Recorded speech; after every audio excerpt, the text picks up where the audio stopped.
میں آپ حضرات کے سامنے ایک واقعہ بیان کرنا چاہتا ہوں، جو کہ حضرت حمزہ رضی اللہ تعالیٰ عنہ کا اسلام کیسے لائے تھے، اور جب ابو جہل نے آپ وسلم کو تکلیف دی تو حضرت حمزہ رضی اللہ تعالیٰ عنہ نے ابو جہل کو کیسے جواب دیا تھا۔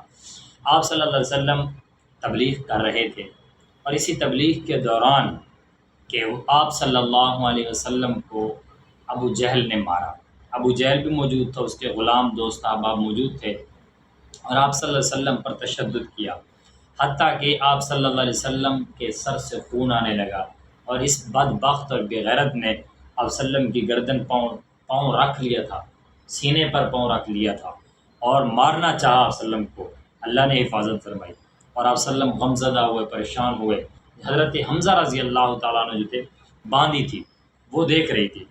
حضرت اس وقت یہ سارے معاملے کو حضرت حمزہ رضی اللہ تعالیٰ عنہ کی لونڈی جو تھی، جو باندھی تھی، وہ دیکھ رہی تھی، اور جب اس نے دیکھ رہی تھی تو گھر بتایا، اور پریشان ہوئے سارے۔ حضرت حمزہ رضی اللہ تعالیٰ عنہ اس وقت اسلام نہیں لائے تھے، اور جب گھر میں آئے دیکھا پریشان حال ہے، پوچھا کیوں پریشان ہو؟ فرمایا آج جو وہ ہمارا عبداللہ کا بیٹا یتیم جو بچہ ہے، محمد جس کا نام ہے، اس پر ابو جہل بدبخت نے اتنا مارا کہ ظالم کو دیکھ کر کے بھی آپ صلی اللہ علیہ وسلم جب خون بہا، ظالم کو دیکھ کر کے بھی اس کو، یعنی کہ اس کے ہوش اڑ جائیں گے، اور ظالم جب دیکھے گا تو وہ بھی کہے گا کہ اتنا بھی کسی کو مارنا ہوتا ہے۔ تو حضرت امیر حمزہ رضی اللہ عنہ پریشان ہوئے، دوڑتے ابو جہل کے پاس گئے، کہا ابو جہل تو نے محمد کو لاوارث سمجھا، تو نے کیا آپ صلی اللہ علیہ وسلم کو لاوارث سمجھ لیا، اور آپ تشدد کر رہے ہیں اسے، ہم ان کے وارث ہیں۔ اور ابو جہل کو دے ماری، ایک تھپڑ رسید کیا، اور اس کے بعد ابو جہل کو صحیح اس کی پٹائی کی۔ حمزہ رضی اللہ تعالیٰ عنہ وسلم کے پاس ہے، بھتیجے میں نے آپ کا قرض چکا دیا ہے، میں نے ابو جہل کو مارا ہے۔